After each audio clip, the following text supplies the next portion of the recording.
and very, very high prices.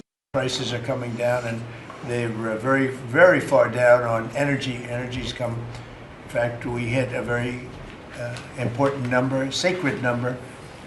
We had 3 states in the last 2 days, reported by our energy group, a group of very strong energy people, who said we hit $1.99 a gallon in 3 different states. And that's an amazing accomplishment because the gasoline prices are coming down.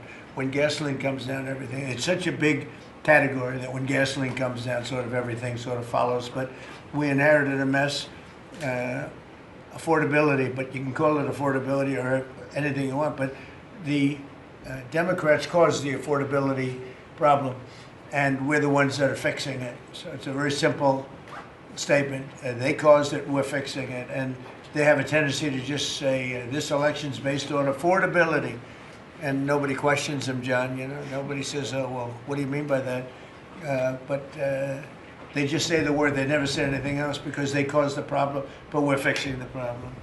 And we're pleased to be joined today by many of the wonderful members of the farming community, as well as the Secretary of Agriculture, Brooke Rollins. Brooke, thank you. Thank you, sir.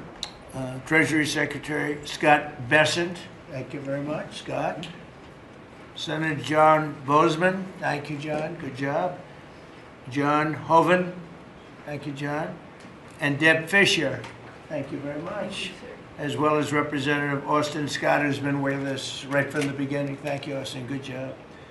I'm delighted to announce this afternoon that the United States will be taking a small portion of the hundreds of billions of dollars we receive in tariffs. We are making a lot of money from countries that took advantage of us for years. They took advantage of us like nobody's ever seen. Our deficits are way down because of tariffs. I guess because of the election. Because without the election, you wouldn't have tariffs. You'd be sitting here losing your shirt. But we're taking in billions. We're really taking in trillions of dollars, if you think about it, Scott, because the real numbers, you know, when you think of all the money being poured into the country for new auto plants and all of the other things, AI. So what we're doing is we're taking a relatively small portion of that, and we're going to be giving and providing it to the farmers in economic assistance. And we love our farmers, and as you know, the farmers like me, because you know, based on voting trends, you could call it voting trends or anything else, but they're great people. They're the backbone of our country.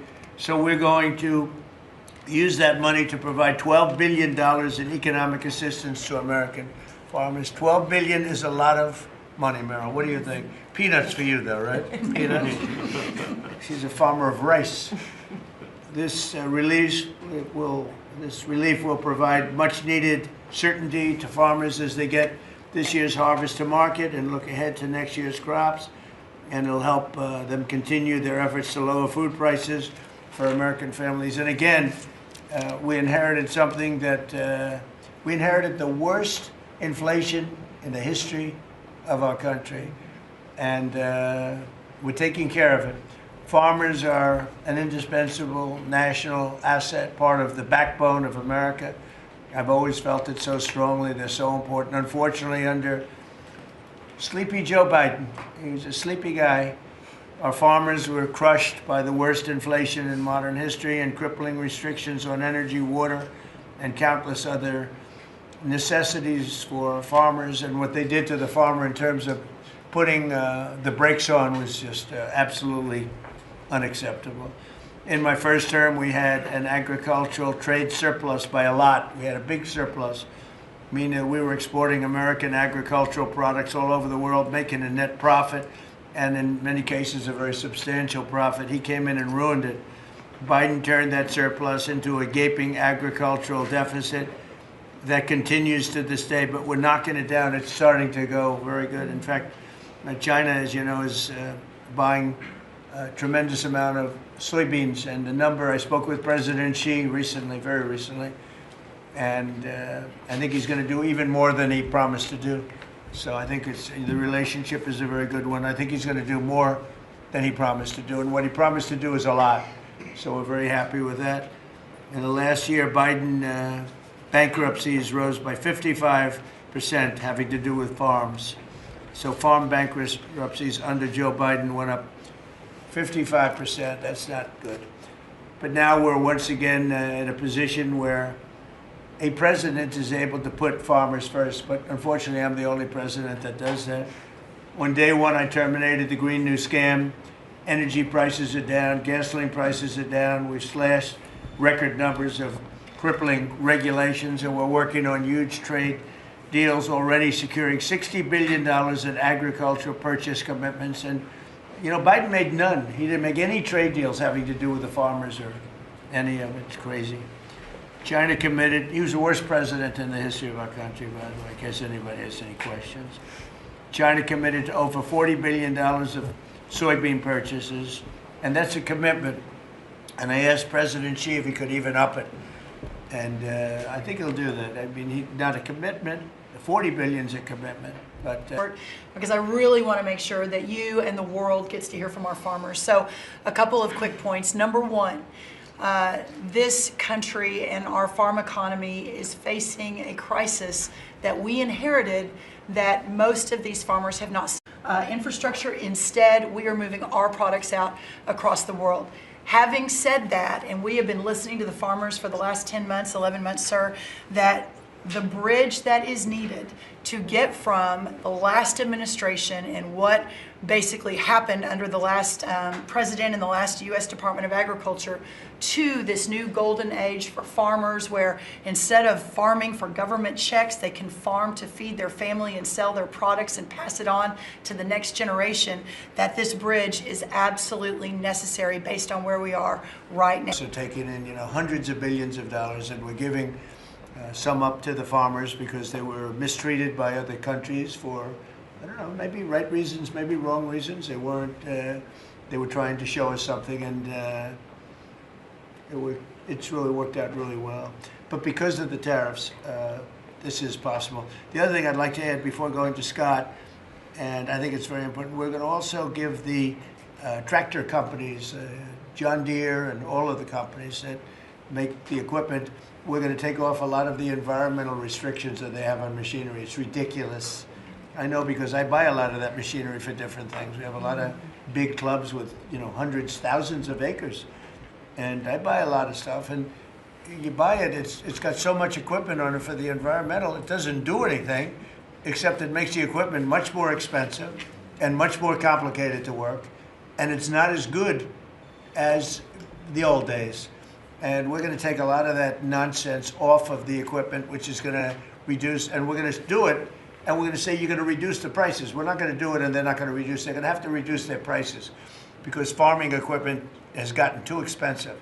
And a lot of the reason is because they put these environmental excesses on the equipment, which don't do a damn thing except make it complicated, make it impractical. And you really have to be, in many cases, you need about 185 IQ to turn on a lawnmower now. So we're going to take that off, that crap off that they put on Biden mostly, and we're going to take that off. So that's going to make a big, that'll bring down the equipment prices a lot. That's right. And we're going to do that immediately. You're going to work with Lee Zeldin, who's not here, he's doing a fantastic job, and Lee is going to work that out. And that would be most of it. It's crazy. The machines, they're always under repair because they're so complicated that you can't fix them. The old days you used to fix it yourself. Now you can't do that. You have to be a PhD from, let's say, MIT. Okay, so we're going to get that done. Scott, please go ahead. Good. Thank you, Mr. President. Thank you to the farmers to join us today. And I will tell all of you here that when either in person or when we are on a call with President Xi, the first thing the president asking for is more soybean purchases. That's right. The direction, Treasury, USTR, and the Department of Commerce have secured supplemental purchases of U.S. agricultural goods in major trade agreements across the world to open new markets to America's farmers. The One Big Beautiful Bill also delivered transformative benefits for America's small farmers. It locked in full expensing for farm equipment and 100% expensing for farm structures built during the president's term. I believe Representative Scott and a group in the House, we were originally just going to do factories, and they called us and said, you need to do farm structures too, and the president said, we're all in. And it extended and enhanced much needed relief from the punishing death tax, giving family farms greater certainty as they plan for the next generation. Mr. President, thank you for putting America first by putting your farmers first.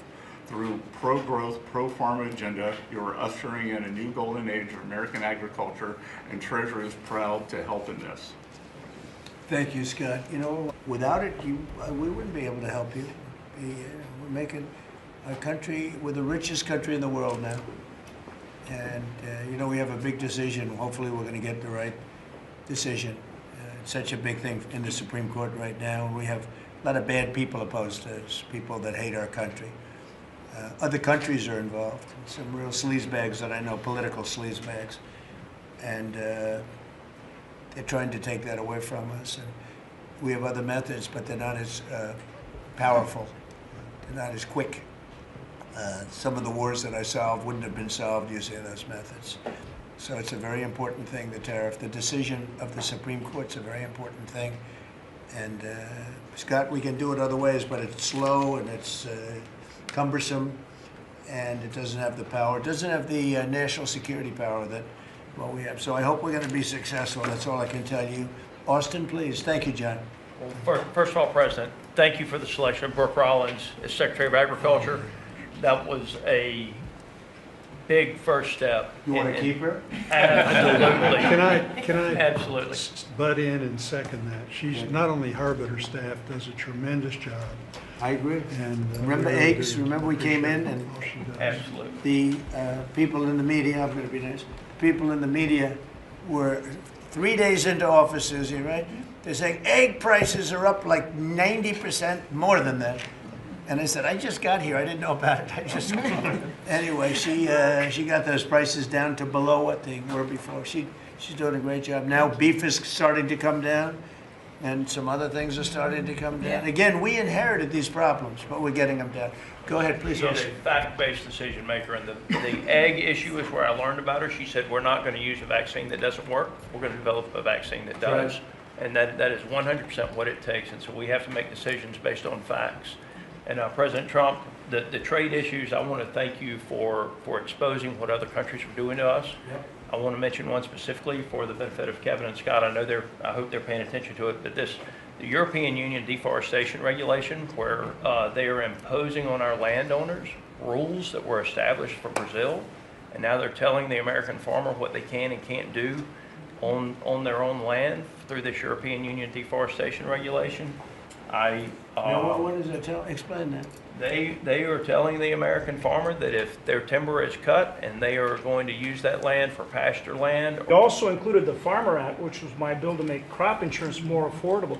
These tools will kick in next year, Mr. President, in a big, big way for our farmers. Big time. And people aren't even really looking at it yet. But it's going to be a very big deal. So today is all about bridging to get there. And I want to thank Secretary Bassett and Jameson Greer. They're tremendous. And they're negotiating hard out there for farmers and ranchers. And I know it's because you're setting the tone. But this is that bridge. And so we need to come back to Secretary Rollins.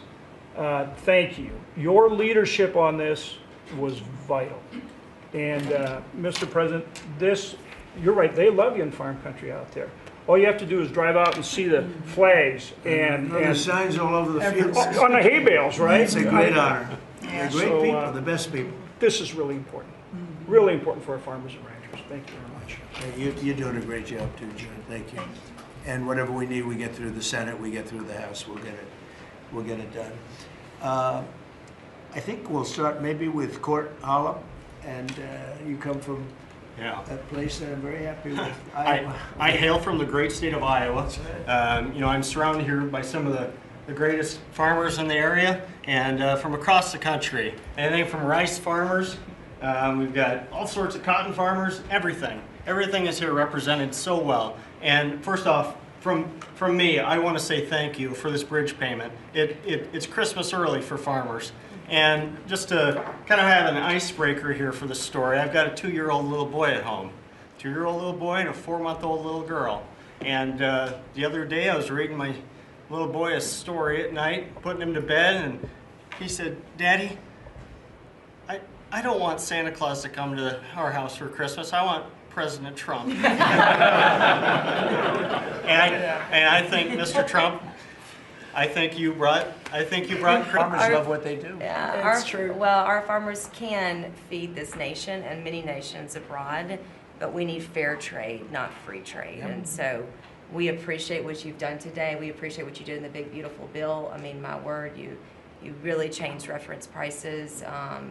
And, you know, we're hopeful that we can even move that further. I know that rice prices right now are the lowest they've been in over 40 years. So we're going to struggle. We're going to max out on our payments probably.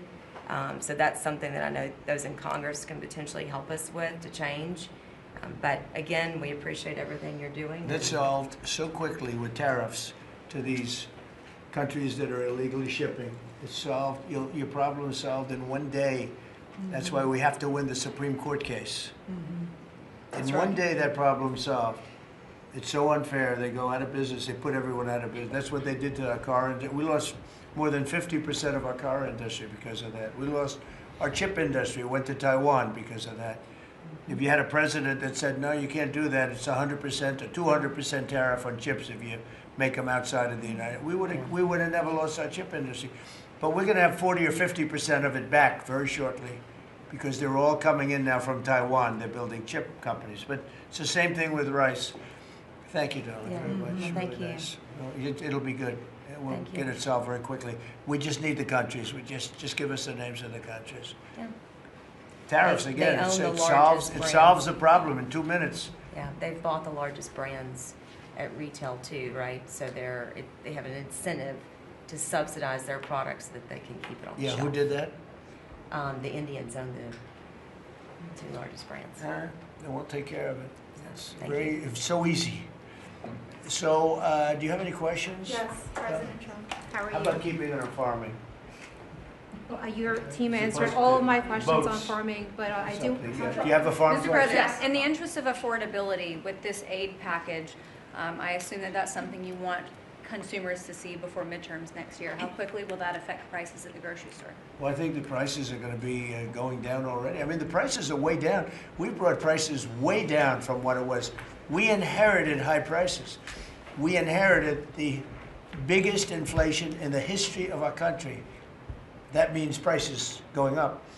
And we brought it down very substantially. Now inflation is essentially gone. We have it normalized, and it'll go down even a little bit further. You don't want it to be deflation either. You have to be careful. But we brought it way down. We had inflation that was the highest in the history of our country. They say 48 years, but I say the history. 48 years is pretty bad too, right? So we're solving those problems. President Trump, We're would bringing you- them way down, yeah. Would you consider MAHA incentives for farmers that go by MAHA guidelines? Well, a lot of the farmers like those MAHA guidelines, yeah. So, I mean, they do. We like MAHA. How do you feel about Yeah, that? let me answer that. So this is another reason, I didn't mention it, but this is another reason I think that what we're moving into is a golden age for agriculture. As Secretary Kennedy and I, and across It depends on where we go. China's buying a lot. Other countries are buying a lot. And, you know, the interesting thing about the farm, they don't want aid. They want to just have a level playing field. No, please. I've seen that more with farmers than anybody else, any other industry, right, Deb? Right. We've seen it more with farmers where I've had meetings like this, and primarily in the first term, and we did a great job. We turned it around. This is going to be the golden age. But the farmers don't want aid. They want to have a level playing field, because if they have a level playing field, they'll do better than anybody else. They're better than anybody else. Our product is incredible. Our machinery is incredible, right? I mean, we do have the best machines. It's a very big statement I made, though. The environmental excess that we have put onto our tractors and all of our machinery. Do you all agree with that, by the way? You don't Yeah, it's got to go. It doesn't do anything except make the machines break all the time. Yeah. And I must say, I like to buy old machinery. I said, buy old, Yes. because it's better. The new stuff is terrible. It never works. Never works. Mr. President, you said that you would have no, Yeah, listen to Mr. this. President, you said you would have no problem with releasing the full video of that strike on September 2nd off the coast of Venezuela. Secretary I Hegseth now didn't say says, that. That's, you said that, I didn't say that. This is ABC fake news. You said that you would have no problem releasing the full bid. Okay, well, Secretary Hegseth, Whatever Hegseth wants to do is okay with me. he now says it's under review. Are you ordering the Secretary to release that full video? Whatever he decides is okay with me. So every boat we knock out of the water, every boat, we save 25,000 American lives. That was a boat loaded up with drugs. I saw the video. They were trying to turn the boat back to where it could float. And we didn't want to see that because that boat was loaded up with drugs just like everything else. But every boat we shoot down, and I don't know if you know, we're 92 or 94% down in drugs coming in by the sea. And we're trying to find who are the 6%. Because I don't know, people aren't liking to drive boats right now loaded up with drugs. But every single, think of that. From Canada, different countries like that, what are we doing to bolster domestic fertilizer production to help make that more affordable? And then I think that will transition Well, one down of the pipe. things, a lot of it does come in from Canada. It does. And so we'll end up putting very severe tariffs on that if we have to, because that's the way you want to bolster here. And we can do it here. We can all do that here. But I would say what you do, you put very severe tariffs on from coming into other countries. You'll be making your own fertilizer very soon. In fact, Secretary Burgum, this cabinet is so remarkable. Instead of just seeing each other every month, we're literally talking every day, multiples of times a day. But our Secretary of the Interior, I, and Secretary Bessent and others, we have a whole plan in place. That it will be indeed a golden age for farmers. And then on Russia and You know, we had it going in the first administration, and then Biden came in and ruined everything. They had no idea what they would. They did. I mean, I think they hated the farmer. I love the farmer. And That's then, why I got 94% of the vote from the farmers. But they hated the farmers. I love the farmers. Go ahead. and then on Russia and Ukraine, obviously your administration has been having talks with each side. We're doing well. The tobacco people, because of the deals I made, they're doing very well. But that could be, if it's the case, I can get it solved very quickly. Do you know, President Trump, let us know how you settled on this 12 billion or 11 billion plus one more billion dollar figure? We looked at how they were hurt, to what extent they were hurt. We did a very, steady progression of charts, and we figured out a very exact number, and it was about $12 billion. Okay? President Trump, if you had one Christmas wish for America besides making American farmers great again, what would it be? I would say very simply, I go by a statement when people ask that question. Remember that question was asked to Ted Kennedy, and they said, "Well, what are you going to do to make America great?" And he couldn't answer the question. I have a very simple: we're going to make America greater than ever before, and we're going to do it through a series of tariffs, intelligent taxes, and incentives. And our country has never been stronger. We've never had anything like coming in. We have $18 trillion coming into our health care. And that's what we want to do. And that's what the Republicans want to do. Because Obamacare is a disaster. And I said it 5 years ago, 4 years ago, 3 years ago. It was always a disaster. It's bad health care that's too expensive for people.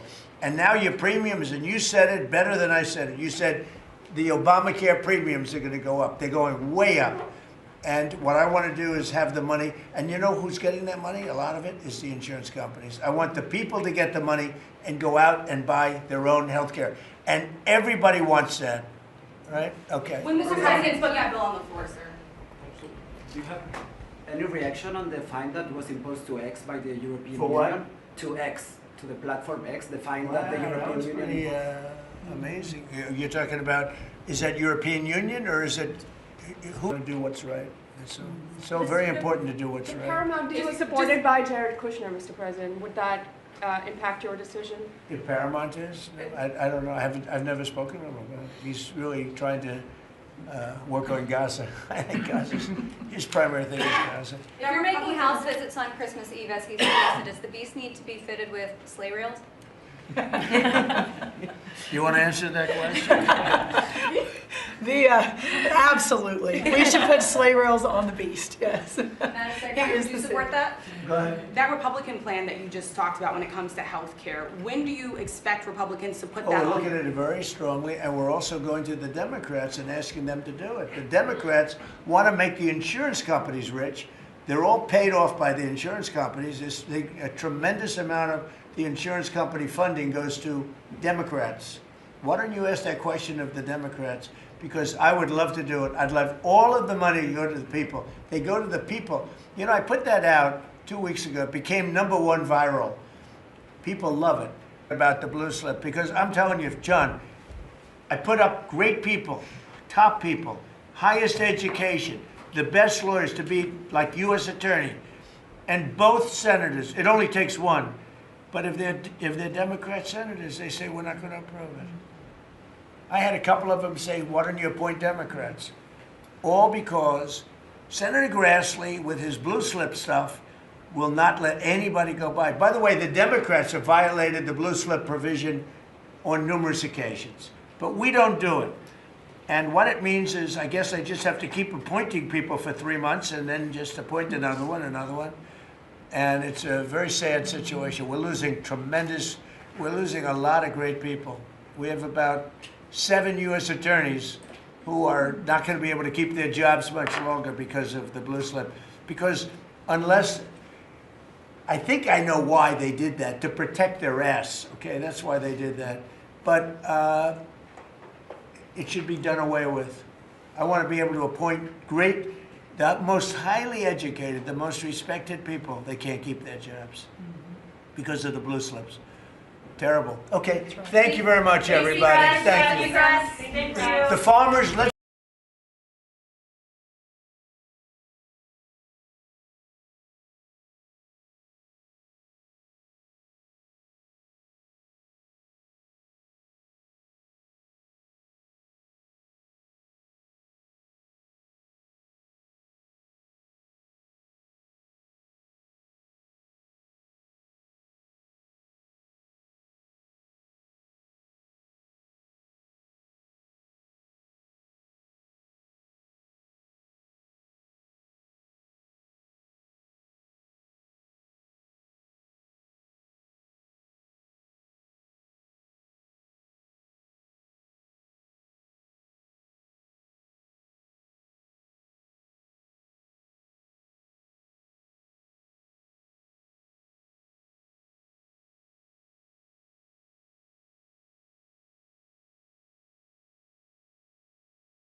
Take a very vital action to protect and defend American farmers and reduce prices for the American consumers, and we've done that in so many different fields, and this is a little bit of a different field, but we're bringing prices way down. We inherited a total mess from the Biden administration, the highest inflation in the country's history, and very, very high prices.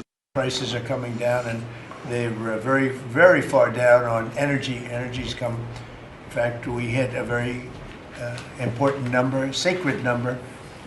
We had 3 states in the last 2 days, reported by our energy group, a group of very strong energy people, who said we hit $1.99 a gallon in 3 different states, and that's an amazing accomplishment because the gasoline prices are coming down. When gasoline comes down, everything, it's such a big category that when gasoline comes down, sort of everything sort of follows, but we inherited a mess. Affordability, but you can call it affordability or anything you want, but the Democrats caused the affordability problem, and we're the ones that are fixing it. So it's a very simple statement. They caused it, we're fixing it, and they have a tendency to just say this election's based on affordability, and nobody questions them, John. You know, nobody says, "Oh, well, what do you mean by that?" But they just say the word. They never say anything else because they caused the problem, but we're fixing the problem. And we're pleased to be joined today by many of the wonderful members of the farming community, as well as the Secretary of Agriculture, Brooke Rollins. Brooke, thank you. Thank you, sir. Treasury Secretary Scott Bessent. Thank you very much, Scott. Senator John Bozeman. Thank you, John. Good job. John Hoven. Thank you, John. And Deb Fisher. Thank you very much. Thank you, sir. As well as Representative